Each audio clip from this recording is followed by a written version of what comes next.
Welcome to the Vector Garden. In this video, we're going to take a look at how to create this kind of text blocks. You might have seen that because there are currently a lot of videos that show you how to do that in Illustrator. And just in case you have never seen one of them, I'm going to show how to do it in Illustrator after we've taken a look at another app, Photoshop.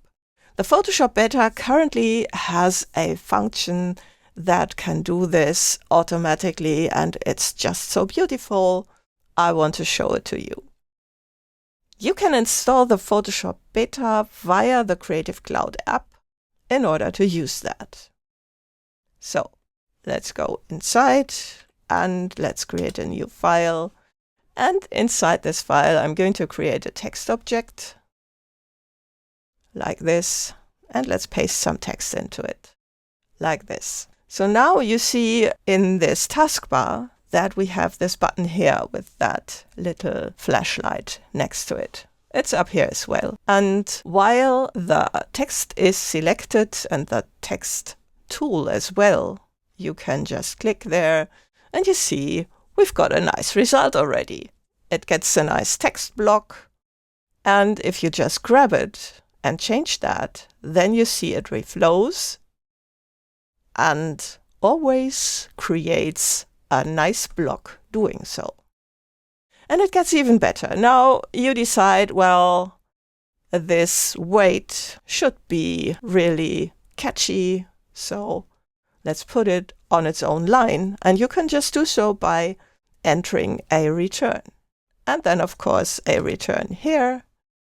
And then, of course, Illustrator should be on its own line as well, so make a return before and after Illustrator so that we have them on their own line.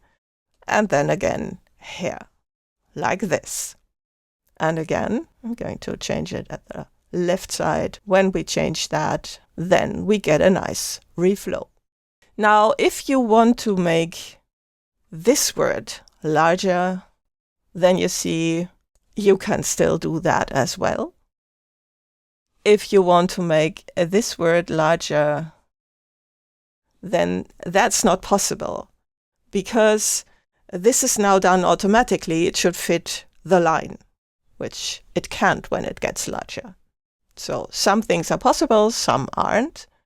But of course, you can have different text styles in here, or even you can have different fonts. So let's apply a different one, and you see it adjusts perfectly.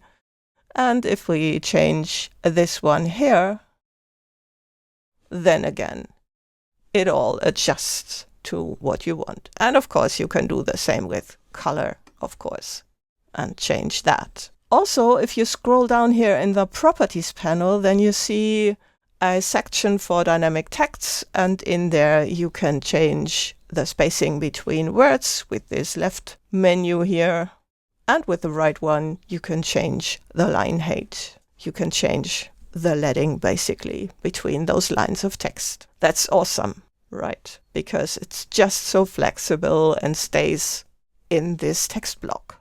You don't have to prepare anything. And if you don't want to have it any longer, just click on the button again, and then you get this back. Click here again, and it's back up. So let's take a look at how to do it in Illustrator, just in case you've never seen that.